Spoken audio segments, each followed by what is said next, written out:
Hi all. Today we are going to be doing a mindfulness called Smile. This might seem a little bit tricky, especially if you've been having a hard time smiling lately, but I'm going to go over why we would do this and how we would do this. So what happens is when we feel stress and we feel depression, we feel anxiety, when we're feeling any major emotion, or if we're living with chronic stress or a mental health disorder, we start to feel that in our bodies. It really bothers me that what happens in our modern day culture, and especially in the US, is that people forget that we have a neck and that your brain and your body are very interconnected. If we think about the brain, it's a big organ, so it makes sense that it's interconnected. And when we think about this idea of consciousness, we think it sets us apart from other animals, but we still react in the same way. And we do have this part of our brain that is very caveman-like. So I'll try to keep it simple, but essentially, if we think about our brain and the way that it's set up, right here in the front, we have and I'm going to use my hand as a model, we have the hippocampus. And that is where all the good stuff happens in our brain, all the things that we need to do to function on a day-to-day basis. So all of our executive functioning skills, I'm going to do this first, then this, then that. All of our communication skills, our social skills, our nonverbal communication skills, and our long-term planning skills. Those all happen in the hippocampus. And a smaller part of our brain, which a lot of clinicians refer to as the caveman part of our brain, is our amygdala.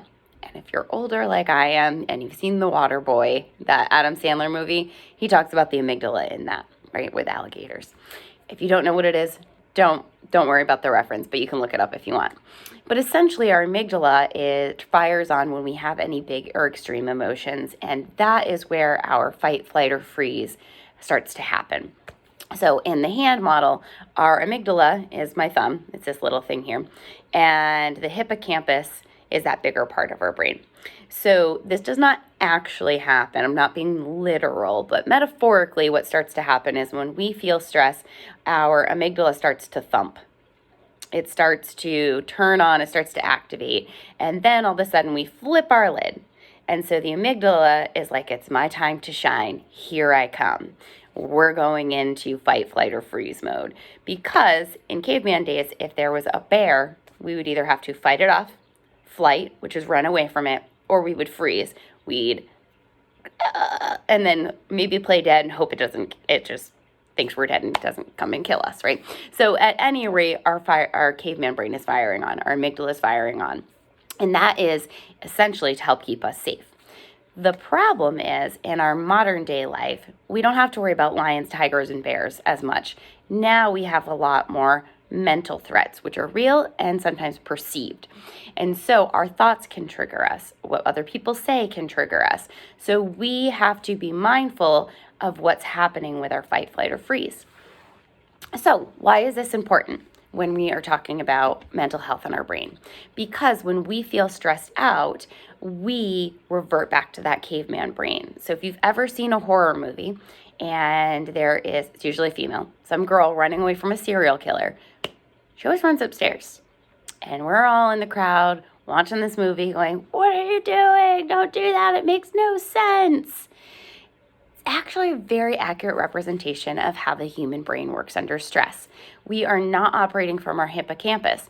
So the girl in the horror movie is not thinking, oh, if I run 3 more yards, I can get to the front door and I can go outside and there's a lot more places to hide. I can maybe flag down a car. I can maybe get in my own car and drive away from this serial killer. She's thinking quickest exit. So her brain, the hippocampus is kind of shutting down. Amygdala is firing on. But other things start to happen in our body too when we're stressed out.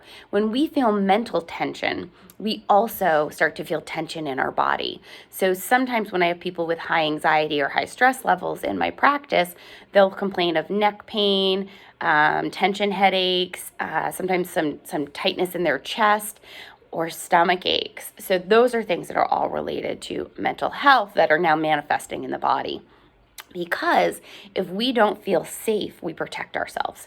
So when you think about a cat or a dog or an animal, right? When they don't feel safe, they're kind of gonna hide their belly from you. When they feel nice and safe and calm, they roll over, they show you their belly, and they want to scratch, right? We're the same way. If we don't feel safe, we're gonna hunch in, we're gonna cross our arms, we're gonna try to protect ourselves, and because that's where all our vital organs are, we're gonna protect ourselves, right?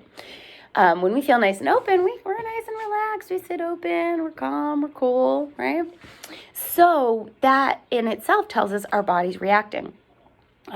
So all of this tension adds up and we store it in our body, especially if we're chronically stressed out.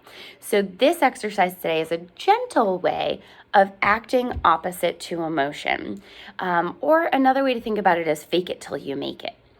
So to do this, we're going to try to do something that we might not be feeling in this moment, and we might not feel like smiling right now, right? We might not feel joy right now. We might not feel open right now. But we're going to practice smiling because, one, when we smile, we're releasing some tension in our face muscles. We're also kind of, the more you smile, you're going to start to kind of laugh at yourself because it feels silly. And then that's going to release some more tension and it's going to emit some feelings of laughter and joy and wanting to smile. So we're going to just practice that a few times today. And hopefully it'll work for you, or you'll kind of fake it till you make it.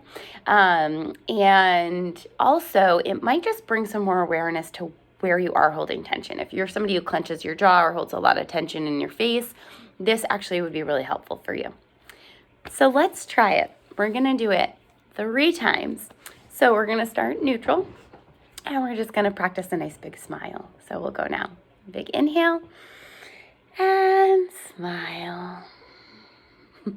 Doesn't have to look pretty. It's probably going to feel a little and look a little forced. We're going to try that 2 more times. Nice big inhale and smile as you exhale. And 1 more. Inhale. Smile as you exhale.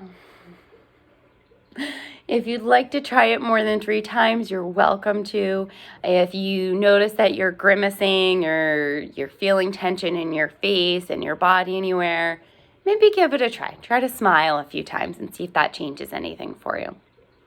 I hope that you enjoyed this mindfulness today, and I hope that you have a very mindful day and a mindful rest of your week.